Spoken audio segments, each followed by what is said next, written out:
Hey guys, welcome to your daily December download. Sorry if I'm sounding a little quiet or a little bit different. I just got back from college. Finals week is over.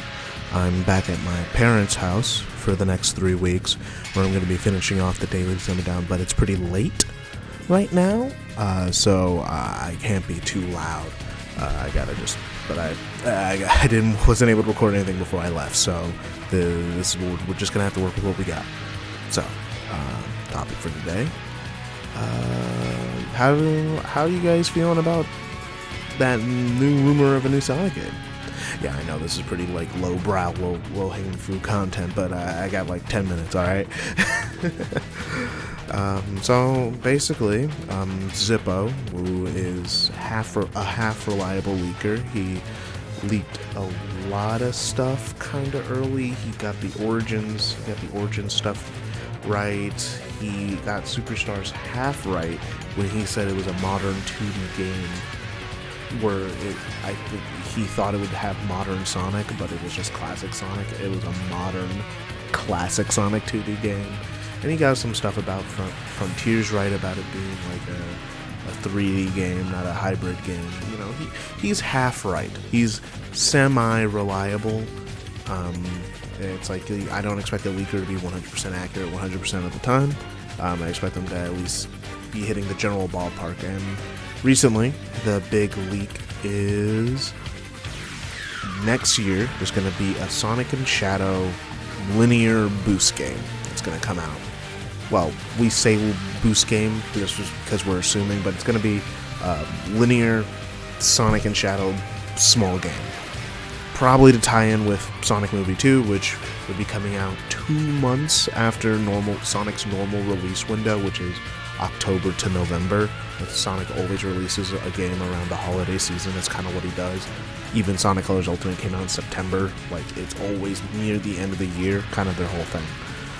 So, this is when this game is hypothetically going to come out, and how do I feel about it? And some people are a little bit worried. It's hey, are they overextending themselves? Which I think is a completely fair worry, because this franchise has been known to overextend themselves. Some people are oh, thank you, we're finally back to the 2000s content. People like priming, and it's not that simple. In the 2000s, yeah, they were coming out with a lot of stuff, but a lot of it was very hit or miss. And we don't really want to go back to that. And we want these games to have full development cycles. So I guess my biggest worry is the polish of the game. How long has it been in development? Who's developing it? And is it going to be locked in to have to release near the movie? Has this been planned since Sonic Movie 2? Because even then, that's a really short development cycle for a modern video game. How long have they been working on it? It depends on how much faith I have in the project, on a baseline. But let's say they've been working on it for a while, and it's a team that understands Sonic, Boost or Adventure or whatever, they're gonna fucking decide for this game. A thing that I am looking forward to is a smaller linear 3D Sonic game. I know open zone's the meta now, that's the whole bit, that's where the franchise is going, but my favorite game is Sonic Generations.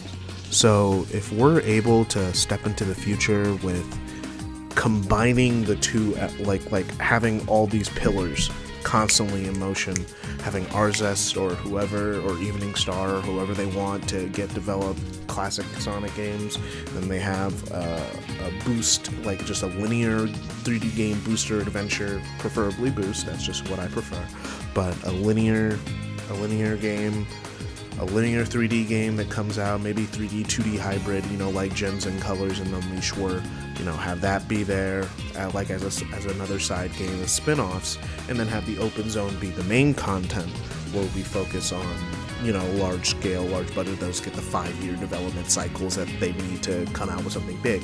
I think that would be and then also on off years, maybe they release a port or a remaster, and I think that's actually a pretty good system to have going forward, if they want this franchise to be as big as they want it to be, and it seems to be working. You have the movies, you got the TV shows, you got the comics, you got the games, You got the toys. It's like everything is feeding into each other to the point where sometimes I'll be watching a random video on TikTok with someone with their kids and they got Sonic on, and it's not a Sonic creator or something, or someone who like loves Sonic. The kids just are watching the Sonic movie on Netflix or Paramount Plus. They just watch it, and then they're gonna probably want to buy a game because, you know, these games released on Switch and on phones. You know, Sonic Dream Team came out. So also, yeah, and then there's a mobile gaming division. They have all their pillars now, so if they can keep this up to a certain level of quality, which is a little question, that's the thing. That's always the monkey's paw with this franchise. Everything can be good, but that doesn't mean it will be, because we have no faith in Sega being able to polish anything. I really don't. I don't have faith in them polishing it. I rather them just take breaks. I got other franchises. I like other things. I play other games. It's not that big of a deal when this franchise goes on hiatus. I've dropped this franchise before for multiple years at a time and came back. I could do it again, and at any time. If they are going to do this, I hope that they're giving the developers enough work, like enough time to work on the game and actually finish it, and not release half-baked, buggy products before they're done. That's all, just a quick short video, because I have to record this and I'm running out of time. Thank you for stopping by. I'll record another video tomorrow, and I'm going to have to record a lot of videos over the next week because Christmas is coming up and I won't be home, and I don't know how much I'll be able to record during that week in general. So let's hit the ground running.